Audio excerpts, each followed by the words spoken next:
네, 오늘 일주님의 기도로 예배를 시작하도록 하겠습니다. 기도하겠습니다. 사랑이 많으시고 은혜가 풍성하신 아버지 하나님 감사합니다. 오늘도 우리 작은 자들 교회 구성원 모두 함께 모여서 같이 예배드리고 또 하나님을 더 알아가는 시간을 갖게 하심을 감사드립니다. 우리가 예배를 통해서 또 걸어가는 인생길 가운데 하나님을 더 알아가게 하시고 그러므로 더 사랑하게 하시고 또 하나님과 늘 동행하는 우리 한 사람 한 사람들 될 수 있게 하여 주시옵소서. 지금 드려지는 예배가 정말 마음을 드리는 예배가 되게 하시고 또 하나님께서 기뻐 받으시는 예배가 될 수 있게 하여 주시옵소서. 또 말씀이 선포될 때 우리 마음이 변화되고 또 하나님을 더 알아가서 우리가 하나님 기쁘시게 하는 삶을 살 수 있는 동력이 되는 시간이 될 수 있게 하여 주시옵소서. 또 저 열방에서 또 세계 곳곳에서 하나님을 증거하기 위해서 예수님의 사랑을 나타내기 위해서 섬기시는 모든 선교사님들 축복하여 주시길 소망합니다. 또 우리가 섬기는 신이사야 선교사님 가정과 김우성 선교사님 가정과 이 모든 가정들과 주님께서 함께하여 주셔서 정말 그 사역 가운데 하나님의 기름 부으심이 있게 하여 주시고 또 그 각 섬기는 영혼들이 하나님을 더 알아갈 수 있는 역사들이 일어나게 해 주시옵소서. 또 그 가정들이 또 하나님 안에서 건강하고 기쁘게 자라날 수 있도록 도와주시옵소서.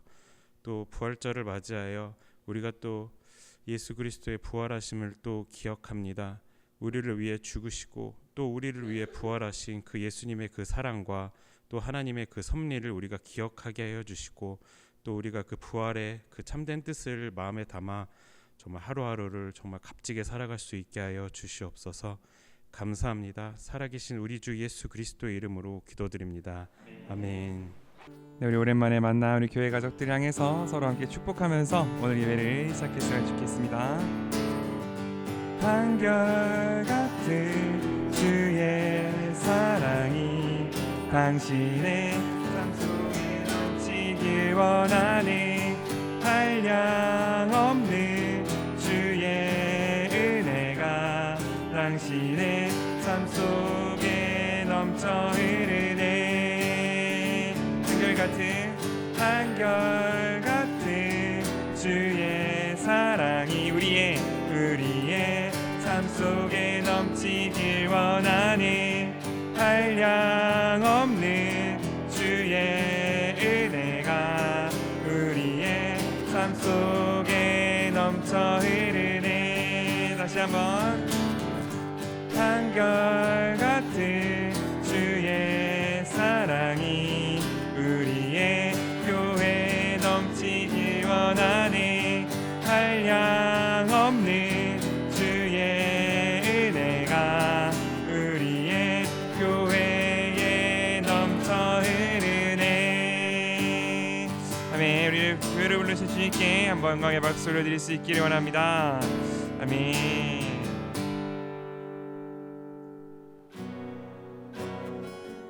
깊은 절망의 수렁 가운데 주님께 닿을 수 없던 우리 어두운 밤중에 하늘을 향해 주의 이름 나 부를 때 어둠을 뚫고 오신 주 살아 나의 절망 거두셨네. 주님의 공로 다 이루셨네. 주 예수 나의 산소망.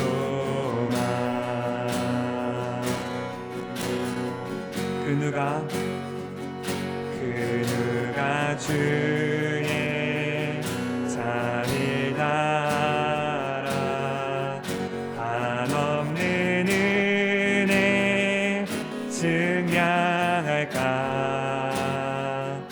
영광을 떠나 이 땅에 오신 되신 구주 예수 주의 십자가 내게 말하네 영원히 난 용납됐네 아름다우신 왕 나는 주의 것 그리스도 나의 산소망 할렐루야 할렐루야 주를 찬양하여라 할렐루야 자유케 하셨도다 죄의 저주 끊으신 주께 구원이 있도다 주 예수 나의 산소망 할렐루야 할렐루야 주를 찬양하여라 할렐루야 자유케 하셨도다 죄의 저주 끊으신 주께 구원이 있도다 주 예수 나의 산소망 할렐루야 주를 찬양하여라 할렐루야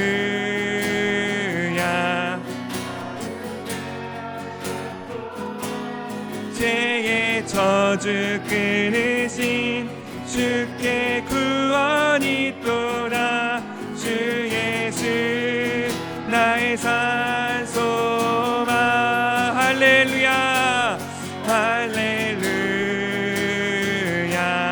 주를 찬양하여라 할렐루야 자유케 하셨도다 죄의 저주 끊으신 주께 구원이 있도다 나의 산소망 언약된 아침 언약된 아침 장사된 몸에 부활의 호흡 시작되네 유다의 사자 위엄찬 선포 사망이 무너졌도다 이제 사망은 무덤이 더는 우리를 주장할 수 없네 유다의 사자 위엄찬 포효 사망이 무너졌도다 사망이 무너졌도다 사망이 무너졌도 주 예수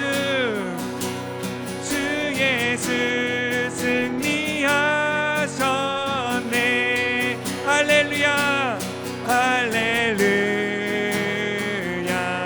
주를 찬양하여라 할렐루야 자유케 하셨도다 주께 구원이 있도다 주 예수 나의 산소망 할렐루야 할렐루야 주를 찬양하여라 할렐루야 자유케 하셨도다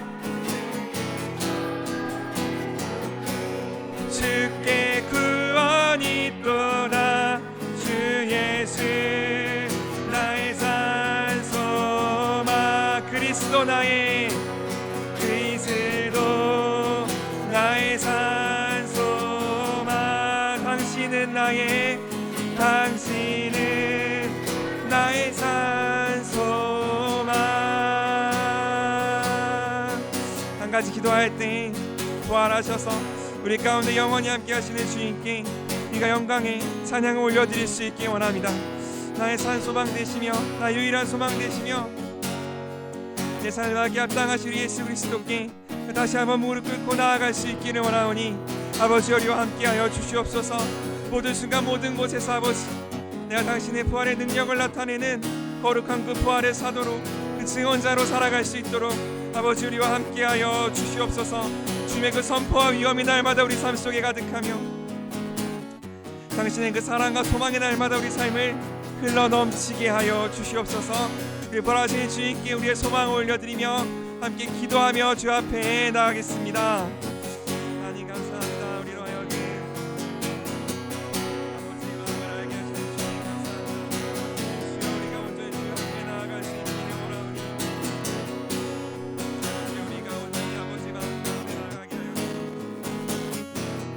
아버지여 내가 주님만 사랑하며 내가 주님만 올려드리며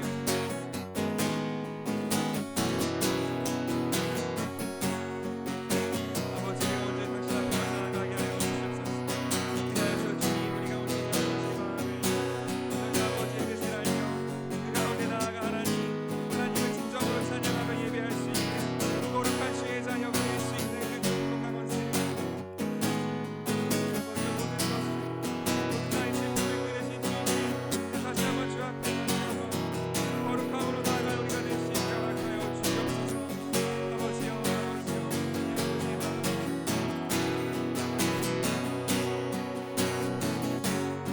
너희 주님 앞에 나아가 거룩함으로 당신께 나의 모든 것을 올려드립니다.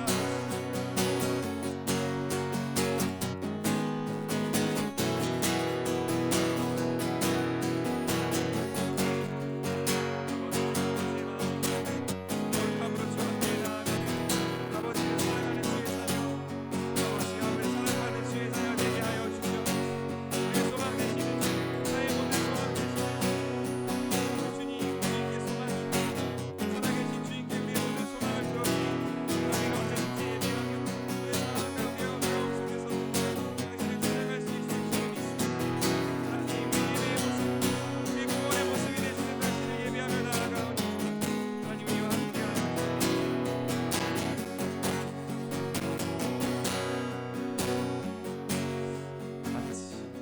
하나님 감사합니다. 우리 가운데 부활의 모습으로 영광의 모습으로 다가오시는 주님을 찬양합니다. 하나님 우리가 온전히 당신을 사랑하며 당신의 은혜 가운데 거하며 그 부활하신 당신의 능력 가운데 거하기를 원하오니 우리의 삶 가운데 죽은 것 같은 모든 모습 가운데 주여 만져주시며 주여 찾아오셔서 다시 한번 살아나서 주여 우리가 다시 한번 살아있는 그 목소리로 주님을 찬양하며 살아있는 그 뜻으로 당신을 따르며 살아있는 그 능력으로 당신께 합당한 열매를 올려드릴 수 있는 거룩한 주의 자녀 되게 하여 주시옵소서.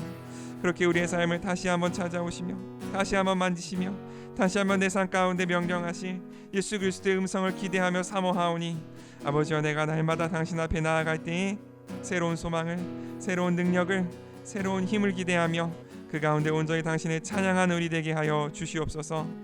감사합니다. 그렇게 우리의 삶을 이끄실 주님을 찬양합니다. 이 모든 말씀 예수 그리스도의 이름으로 함께 기도드립니다. 아멘.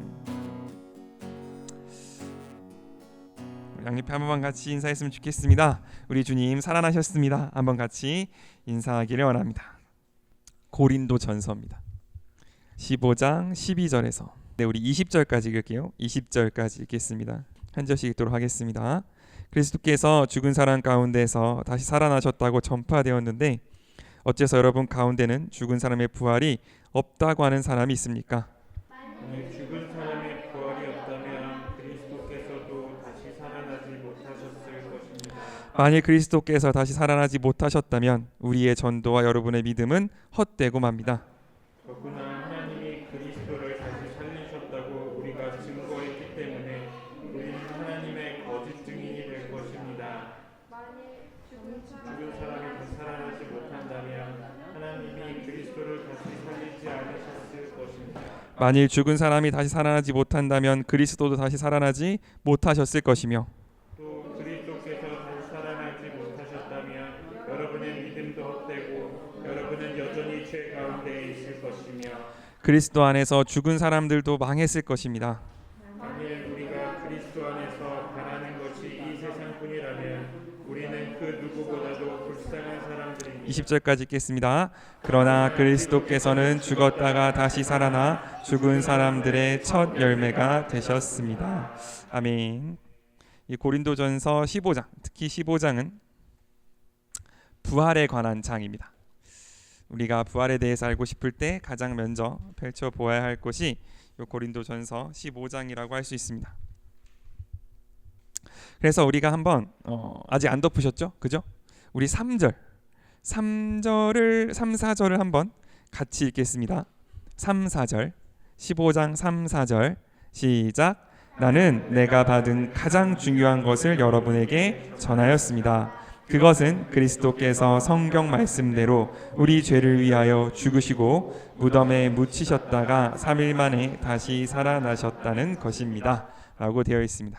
사도 바울 신약 성경에 반 혹은 반보다 하나 더 혹은 반보다 하나 덜 썼다고 알려져 있는 우리 사도 바울이 고린도 교회의 사람들에게 편지를 쓰면서 한 말이에요. 내가 이 사도 바울이 전에 들은 복음 중에 가장 중요한 게 뭔지 아느냐?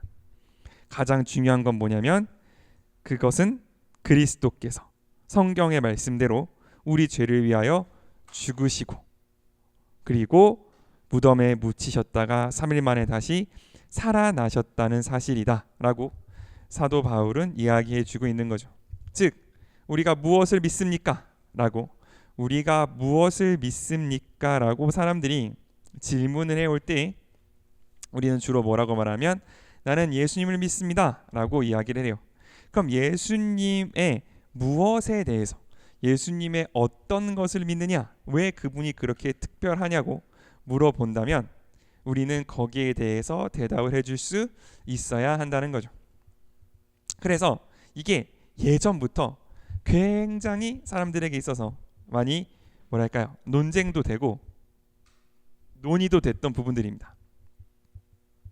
예수님이 특별한 분인 건 알겠고 예수님이 정말 대단한 분인 건 알겠는데 도대체 그분이 정확히 누구시며 우리는 무엇을 믿느냐, 이게 굉장히 중요한 사안이었던 거죠. 그래서 처음 예수님을 믿었던 사람들도 그거에 대해서 고민이 있었던 것 같아요. 그래서 그 고민하다가 예수를 믿는 사람들이 다 모여서 우리가 이걸 믿자라고 정해둔 것이 있습니다. 그걸 뭐라고 하냐면 사도신경이라고 합니다. 우리는 사도신경을 예배 때 외우지는 않지만 그렇다고 뭐 그걸 부정하거나 하는 건 아니고 어쨌든 성경에 직접 나오진 않기 때문에 그것이 주기도문과 같은 권위를 가질 수는 없다고 할지라도 맨 처음 우리가 예수님을 믿는 사람들이 모여서 회의를 할 때 정해진 거예요. 우리가 믿는 건 이런 겁니다라고 정해놓은 게 사도신경입니다. 사도신경은 어느 성경에서나 가장 앞을 펴보면 주기도문과 함께 나와 있습니다. 그래서 우리 성경도 한번 앞을 펼쳐보시면 사도신경이 나올 거예요. 앞에는 주기도문, 옆에는 사도신경이 나옵니다. 그래서 쭉 나와요. 이걸 뭐 다 읽을 건 아니지만 사도신경은 이렇게 구별돼요. 첫째 줄은 누구에 대한 거예요? 하나님에 대한 겁니다. 그리고 둘째 줄에서부터 맞아요. 둘, 셋, 넷, 다섯, 여섯, 일곱 줄. 일곱째 줄까지는 예수님에 관한 거. 그리고 그 밑에 성령님, 교회, 성도, 그 다음에 뭐 영생, 뭐 이런 것들이 쭉 들어가 있습니다. 그러면 다른 것들은 다른 뭐 것들이랑 좀 그렇지만 하나님에 대해서는 한 줄, 뭐 성령 한 단어, 교회 한 단어, 영생 한 단어가 들어 있는 반면에 예수님에 대해서는 지금 일곱 줄이 들어가 있잖아요. 왜 이렇게 됐느냐? 그만큼 어려웠다는 거예요. 예수님이 정확히 누구고 그분이 무슨 일을 하셨고 그분이 어떤 능력을 갖고 계셨는가에 대해서 사람들마다 생각이 다 달랐기 때문에 하나님은 뭐 천지를 만능하신 전능하신 하나님 하면 아무도 시비를 걸지 않고 성령에 계시다는 거 아무도 시비를 걸지 않고 성도가 교통하는 것, 죄를 사하여 주시는 거 아무도 뭐라고 하지 않는데 예수님에 대해서는 뭐 이분 이런 분이고 저런 분이고 이런 거에 대해서 논의가 많았기 때문에 한마디씩 한마디씩 이제 이 사도신경에 들어갔다고 볼 수 있는 거죠. 우리가 뭐 그 어떤 구체적으로 논의가 있었느냐 뭐 그런 것까지 다 따질 건 아니지만 우리가 사도신경에 보면은 가장 중요하게 등장되는 내용이 요겁니다. 뒤에 장사한 지 사흘 만에 죽은 자 가운데서 다시 살아나시며 라는 요 구절이 들어가 있는 걸 볼 수가 있는 거죠. 그러므로 그 옛날부터 우리가 이걸 믿는 거, 예수님을 믿는다는 건 이런 거야 라고 정리했던 사람들이 가장 중요하게 생각했던 것이 뭐냐면 예수님께서 죽으시고 3일 만에 부활하셨다는 사실, 그리고 그 후에 하늘에 들려 올라가셨다는 사실, 그거를 가장 중요하게 생각했다라고 우리는 알 수 있습니다. 그럼 지금이야 우리가 예수님은 하나님의 아들이고 등등 옛날부터 들어서 알고 예수님께 3일 만에 죽고 부활하셨다는 사실을 당연하게 받아들이고 있죠. 심지어 예수를 믿지 않는 사람들도 우리가 그렇게 믿고 있다는 것을 알고 있습니다. 그래서 뭐 이제사 그거를 그렇게 특별히 신기하게 생각하는 것 같지도 않아요. 그러니까 곰곰이 생각해 보면 우리는 어떤 한 사람이 진짜로 숨이 끊어졌다가 3일 동안 무덤에 들어가 있었다가 완벽하게 살아나서 그분이 하늘로 올라갔다는 사실을 진지하게 믿고 있는 사람들인 거잖아요. 그런데 어떻게 그런 일이 있을 수 있느냐라는 질문을 우리는 잘 받지 않는 거죠. 왜냐하면 그건 믿음의 영역 혹은 종교 영역으로 분리돼 있기 때문에 그렇습니다. 하지만 이 예수님을 믿는다는 것이 무엇인지 자기들도 정확히 몰랐던 초대 교회 때는요, 그렇지 않았다는 거죠. 그 당시가 뭐 미신의 시대고 어떤 뭐 다른 여러 미신들이나 어떤 이런 우상들이 팽배했던 시대라고 말하지만 사실 기원전 1세기, 기원 후 1세기의 로마 시대는 굉장히 계산적이고 굉장히 어떤 뭐랄까요, 과학과 공학과 이런 상식이 통용되던 시기였어요. 근데 그 당시 로마 사람들의 신의 모습이 사람들을 닮았다는 건 뭐냐면 사람이 생각하기에 사람의 이상의 것이 없었다는 얘기예요. 다시 말하면 신이라고 해서 특별히 그러니까 뭐 힘은 좀 더 세고 뭐 여러 모습으로 변할 수 있고 마법은 부릴 수 있고 뭐 바다를 관장하고 하늘을 관장하는 것은 있으나 그들이 생활하고 그들이 하는 모습이 인간과 딱히 다르지 않은 로마 시대 사람들의 생각은 뭐냐면 사람이 곧 신, 그러니까 사람과 신의 격차가 그렇게 크지 않다라는 생각을 갖고 있었던 거거든요. 그렇게 말하면 다른 말로 뭐라면 곧 인간이 가지고 있는 이성, 인간이 가지고 있는 상식이라는 것이 굉장히 중요하고 어떤 잣대가 됐던 사람들인 거죠. 그래서 그 당시 로마 사람들이 바라보기에 이 그리스도인은 굉장히 희한한 사람들이었다는 거예요.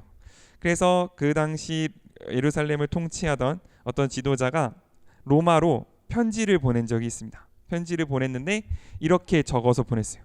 내가 그리스도인 예수라는 사람을 믿는 한 무리를 체포했습니다. 체포했는데 이 사람들의 죄목은 뭐냐면 무신론자라고 하는 거예요. 왜 무신론자냐? 로마에 있는 그 수많은 신들은 다 없는 거고 신은 한 분이라고 주장하는 걸 보니 이 사람들은 이상한 무신론자들입니다. 신을 믿지 않아요. 그래서 체포했습니다. 근데 체포해 놓고 보니 이 사람들은 몇십 년 전에 죽은, 한 30년 전에 죽은 예수라는 범죄자가 자신의 죄를 구원한 하나님의 아들이라고 믿고 있는데 어떤 한 사람이 십자가에 달릴 정도로 극악한 죄를 지은 사람이 죽었을 뿐만 아니라 살아났다고 믿는 걸 보니 이 사람들은 별로 제정신이 아닌 것 같습니다. 그런데 어디든지 이 사람들이 있는 곳에는 가난한 사람들이 먹을 것을 얻고 아픈 사람들이 돌봄을 받고 또 힘들고 어려운 사람들을 위하여 이 사람들은 기도하고 행동하는 사람들입니다. 그러니까 이 로마 통치자 보기에 예수를 믿는 사람들에겐 두 가지 모습이 동시에 있었던 거예요. 로마의 신을 목숨 걸고 거부하는 반사회적인 사람들인 동시에 주변에 있는 가난하고 힘든 사람들을 최선을 다해 돕는 착한 사람들의 모습이 동시에 있었던 거죠. 그래서 이 사람을 어떻게 할까요? 라고 편지를 보냅니다. 딱히 죄를 지은 건 없는데 로마의 신을 거부하는 아주 뭐랄까요, 이 몰상식한 사람들인데 이 사람들 어떻게 할까요? 라고 이제 질문을 보내니까 황제가 대답하기를 뭐 문제를 일으키기 전까지는 그냥 둬라, 이렇게 대답하는 장면이 있습니다. 그러므로 이 부활이라 함은 뭐냐면 이 예수님의 다른 부분들, 이분이 기적을 행하시고 이분이 우리에게 먹을 것을 주시고 좋은 말씀을 하시고 하는 것들은 어떻게 보면 예수님이 하나님의 아들이라고 인정하지 않아도 그냥 그분을 좋은 선생님 중에 하나로, 그냥 그분을 좋은 말을 많이 해주신 어떤 좋은 선지자 혹은 좋은 교사 중에 하나로 믿어도 충분히 받아들일 수 있는 내용들인 반면에 그분이 죽었다가 3일 후에 부활하셨다는 사실은 그분이 하나님의 아들이라는 사실을 인정하지 않으면 받아들일 수 없는 내용입니다.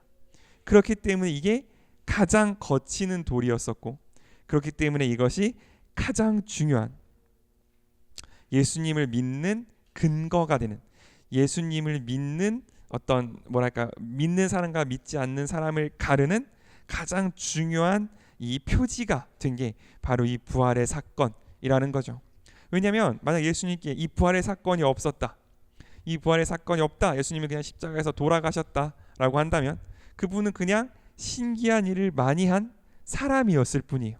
그냥 그분은 신기한 일을 많이 하다가 자기가 입을 잘못 놀려서 로마와 그 당시 어떤 지도자들의 미움을 받아 십자가에 달린 어떤 한 선생님이었을 뿐입니다. 하지만 이분이 죽고 살아나셨기 때문에, 하나님의 권능을 받아 살아나셨기 때문에 그 십자가의 사건이 나에게 의미를 가지는 거예요. 그분이 하나님의 아들이기 때문에, 그렇기 때문에 그분의 죽음은 곧 나의 죄를, 나의 죄값을 없애는 그 구속, 대속, 값을 치르는 게 될 수 있었다는 거죠. 그렇기 때문에 이 부활이라 함은 우리가 어떤 타협하거나 혹은 이성역으로 끌어들일 수 없는 가장 우리가 믿는 복음의 핵심 중의 핵심이라고 볼 수 있습니다. 그렇다면 핵심 중의 핵심인 이 부활이 어떤 식으로 증거됐느냐라는 거죠.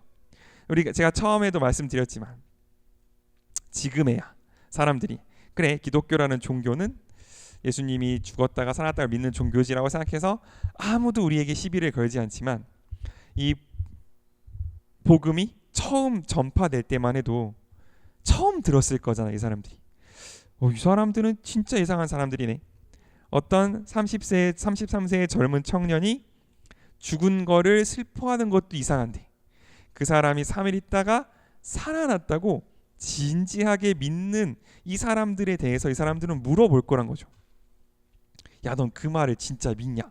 진짜 사람이 죽었다가 살아날 수 있다고 생각하냐? 왜냐하면 자기네들이 열심히 들었던 그 수많은 신화들에서 죽었다가 살아나는 걸 성공한 예는 한 번도 없었거든요. 다 뭔가 어딘가에 하나의 결함이 있고, 뭐 어떨 때는 뭐 1년 중에 반은 살아났다 반은 죽었다, 아무튼 등등등 여러 가지. 왜냐하면 그들이 태고적부터 그때까지 단 한 명도 죽었다가 살아난 사람을 본 적이 없었기 때문에, 설령 신화 속이라서도 그거를 상상할 수 없었기 때문에 어떤 사람이 죽었다가 살아났고 그가 하늘로 올라갔다는 그 사실을 진지하게 믿는 그리스도인들을 보면 반드시 물어봤을 거라는 거예요. 야, 증거가 있냐? 증거가 있냐? 네가 어떻게 그런 허황된 말을 믿을 수 있냐라고 물어본다는 거죠. 그럼 사람들이 여러 말로 대답했을 겁니다. 내가 뭐 예를 들어 사도들이라 하면 내가 눈으로 봤다. 내가 그분을 눈으로 봤어. 눈으로 보고 내가 그 손에 못자국, 그 허리에 창자국에 내 손을 넣어봤어 라고 말하는 사람도 있었을 거예요. 예를 들어 도마 같은 사람들, 내가 직접 봤기 때문에 내가 그거를 증언하는 사람도 있을 거고, 누군가는 내가 그걸 들었어. 내가 그때 당시 그 제자들이랑 같이 있었는데 어떤 소문이 들렸고 예수님이 살아났다는 그 소식을 들었어 라고 말하는 사람도 있을 거고, 어떤 사람 내가 빈 무덤을 봤다. 그 무덤에 시체가 없는 거 내가 분명히 봤고, 그래서 예수님이 살아났다는 소식을 들었을 때 난 믿었다라고 말하는 사람도 있었을 거란 말이죠. 그런데 어쨌든 그 소식이 가장 뭐랄까요?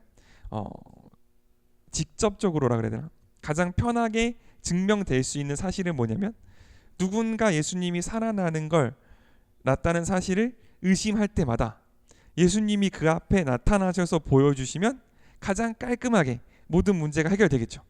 누군가가 예수님이 살아났다는 증거를 대봐라 라고 했을 때마다 예수님이 나타나서 내가 살아났다라고 말씀해 주시면 가장 뭐랄까요?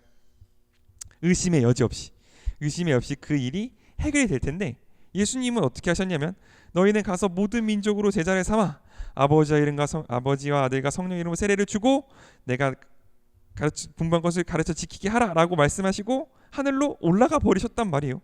그 다음부터 내려오지 않으셨단 말이죠. 그러므로 그때부터는 어떻게만 부활의 사건이 전달될 수 있냐면, 내가 그 말을 받고 얘가 예수님을 받고 그 말을 들었고 내가 그분을 봤다는 사람이 그 말을 전달해 줄 때에만 예수님의 부활의 사건이 전파될 수 있는 거예요. 다시 말해서, 만약 그걸 본 사람, 그거를 들은 사람이 사람들이 말하는 사람들의 어떤 핍박, 사람들의 어떤 오해가 두려워서 내가 그걸 봤지만 입을 닫기 시작한다면, 예수님이 죽고 돌아가셨고 그 예수님을 믿는 것만이 구원의 통로가 된다는 그 진실은 더 이상 전파될 수 있는 길이 사라진다라는 거죠. 예수님은 우리에게 그것을 맡기고 올라가셨습니다. 예수님의 사역에 예수님이 이 땅 가운데 오셔서 십자가를 지고 돌아가시기까지 하시고 부활하신 그 사건의 그 결말, 그 열매를 누구에게 맡기셨냐면 우리에게 맡기신 채로 하늘로 올라가셨다는 거죠. 왜냐하면 예수님은 우리가 그 부활의 어떤 관찰자라거나 혹은 그 부활의 열매를 누리는 어떤 혜택을 받는 사람이 되는 것이 아니라 그 부활 사건의 일부가 되기를 원하셨기 때문에 그렇습니다. 이게 무슨 말이냐면 이런 말이에요. 부활의 증거를 대라고 했을 때 여러 가지 증거들이 있을 수 있지만 가장 중요한 증거는 뭐냐면 그 부활을 봤다고 증언하는 사람들이 죽기까지 자기의 증언을 바꾸지 않았다라는 사실이에요. 무슨 말이냐면 이런 겁니다. 만약에 부활이 없었다라고 가정해 봅시다. 만약 부활이 없었다라고 가정을 한다면 우리는 무슨 생각을 해야 되냐면 이런 생각을 해야 되는 거예요. 예수님께서 십자가에 달리시기 직전까지 엄청 두려워하고 예수님을 부인하고 나는 그런 사람을 모른다 라고 했던 제자들, 예수님이 십자가에 달릴 때에는 요한과 그 예수님 어머니 마리아와 막달라 마리아를 제외한 사람들은 다 도망갈 정도로 두려움에 떨었던 그 제자들이 어느 순간 마음을 바꾸고 어느 순간 태도를 바꿔서 내가 죽은 예수가 부활한 걸 봤고 그분이 하늘로 올라가신 걸 봤다라고 주장하면서 그거를 위해 목숨까지 버리고 그거를 위해 죽음을 불사하는데, 만약에 부활이 없었다면 그건 무슨 말이냐면 그때부터 제자들이 모여서 야, 딱히 이유는 없지만 우리가 한번 사기를 쳐보자. 예수님 부활하신 거야. 혹시 네가 그것 때문에 죽을 위기에 처해도 넌 절대로 그 거짓말을 끝까지 해야 해? 라고 모든 제자들이 약속을 하고 모든 사람들이 그거를 지켰을 때에만 이 얘기가 성립된다는 거죠. 그런데 사람이라는 게 자신한테 이득도 없는 어떤 거짓말을 위해서 거기 그 수많은 순교자들이 똑같이 한 목소리로 다 거짓말을 한 게 더 현실성이 있을 거냐? 아니면 적어도 그 사람들은 진짜로 부활한 예수님을 받고 그렇기 때문에 그것에 대하여 자신이 목숨을 다하여 하나님의 말씀을 전했다라고 보는 게 더 이치에 맞을 거냐는 우리가 조금만 생각해보면 알 수 있다라는 사실이죠. 즉 예수님은, 하나님은 자신이 가장 중요하게 생각한 그 복음의 증거, 그 복음의 보증으로서 무엇을 삼았냐면 우리의 삶의 태도를 삼으셨다라는 걸 우리가 꼭 기억할 수 있으면 좋겠습니다. 예수님이 죽으시고 부활하신 후에 예수님을 의심하는 사람마다 그 앞에 나타나서 봐라 내가 살아났지 않냐, 나를 믿어야 되지 않겠냐 라고 말씀하시는 대신에 그분은 어떻게 자신의 복음을 증거하실 거냐면, 어떻게 자신의 사랑을 확증하실 거냐면, 그 복음을 믿고 그 복음에 목숨을 다해 따르는 사람들이 처음부터 끝까지 신실되게 하나님을 따름으로써 내 삶 가운데 어떤 손해가 강요되고 내 삶 가운데 설령 목숨이 위험해지는 그 위험 앞에서도 내가 죽음을 극복한 예수님을 받기에, 내가 죽음을 이기신 예수님을 받기에, 내가 그 죽음 앞에 굴복하지 않는 그 예수님을 본 사람들의 태도와 증언으로 예수님의 사역의 마침표를 삼으셨다는 것, 예수님의 그 사역의 보증을 삼으셨다는 사실을 우리가 꼭 기억할 수 있으면 좋겠습니다. 그게 우리가 부활을 살아가는 방식이고, 그게 우리가 부활 가운데 거하는 방식이라는 사실, 우리가 그것을 기억할 수 있기를 원합니다. 물론 요즘은 누군가 우리가 예수님의 부활을 믿는다고 해서 우리를 잡아다가 감옥에 가두거나 뭐 사자 앞에 풀어놓거나 하지는 않잖아요. 하지만 우리는 지금 어떤 압박을 받고 있냐면, 예수님 뭐 죽었다 살아났다고 믿는 거 좋지, 그런데 그걸 진짜 진지하게 믿느냐, 그게 진짜 네 삶 가운데 영향을 발휘할 정도로는 믿지 말라는 이 사회와 이 문화의 압박을 받고 있어요. 착한 그리스도인, 다른 사람한테 피해를 주지 않고, 너의 믿음은 너무 귀하지만 그걸 겉으로 드러내지 않고 너는 그냥 착한 행실을 많이 하다 보면 너의 말을 들어주겠지라는 그 소망 가운데 우리를 가둬두고 있는 모습을 우리는 많이 보고 있습니다. 하지만 우리가 마음속에 꼭 담아두고 있어야 할 건 뭐냐면, 우리는 세상 사람들이 보기에는 완전 말도 안 되는 사실, 2000년 전에 죽은 예수라는 사람이 죽었다가 살아났을 뿐만 아니라 그게 내 죄를 위한, 나를 위한 것이라는 것을 믿는 수준에서 멈추는 게 아니라 그게 내 삶의 전부이고 중심이고 바로 그 사건이 내 삶을 움직이는 모든 행동의 근거가 된다라고 믿는 사람들이라는 거. 그렇기에 어떤 부분에 있어서는 우리는 반드시 오해받을 수밖에 없고, 반드시 우리는 배척받을 수밖에 없고, 그러나 그 모든 오해와 배척을 뚫고 이기게 하시는 바로 그 힘이 오늘 예수님께서 우리를 위하여 지신 십자가이고, 그 빈 무덤이라는 사실을 우리가 믿음으로 고백하면서 바로 그 부활의 삶, 그 증인의 삶을 살아갈 수 있는 저 여러분이 될 수 있기를 바랍니다. 아멘. 한 가지만 같이 기도할 때 하나님, 우리를 부활의 증인으로, 정말 그 목격자로, 증언자로 세우시는 주님을 찬양합니다. 우리의 삶이 정말로, 우리의 삶이 진실로 당신의 부활에 합당한 삶을 살 수 있기를 원합니다. 당신께서 죽음을 이기셨기에 죽음을 두려워하지 않기 원하고, 당신께서 십자가를 지셨기에 십자가를 두려워하지 않기를 원하고, 당신께서 눈물로 기도하셨기에 기도하기를 원하며, 당신께서 말씀을 선포하셨기에 말씀을 선포하기를 원하며, 당신께서 우리를 끝까지 사랑하셨기에 우리도 끝까지 사랑할 수 있기를 원하오니, 하나님, 그 부활의 힘, 그 부활의 능력이 나의 삶 가운데, 내 인생 가운데 나타날 수 있게 하여 주셔서 내가 부활을 입술로만, 말로만 증언하는 것이 아니라 그 부활의 능력으로서, 그 부활의 정말 그 능력으로서 내가 부활을 나타낼 수 있는 거룩한 축복의 통로 되게 하여 주시옵소서. 함께 기도하며 주 앞에 나가겠습니다.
하나님 감사합니다. 우리로 부활의 증인을 당신의 사역의 보증을 삼으시는 주님을 찬양합니다.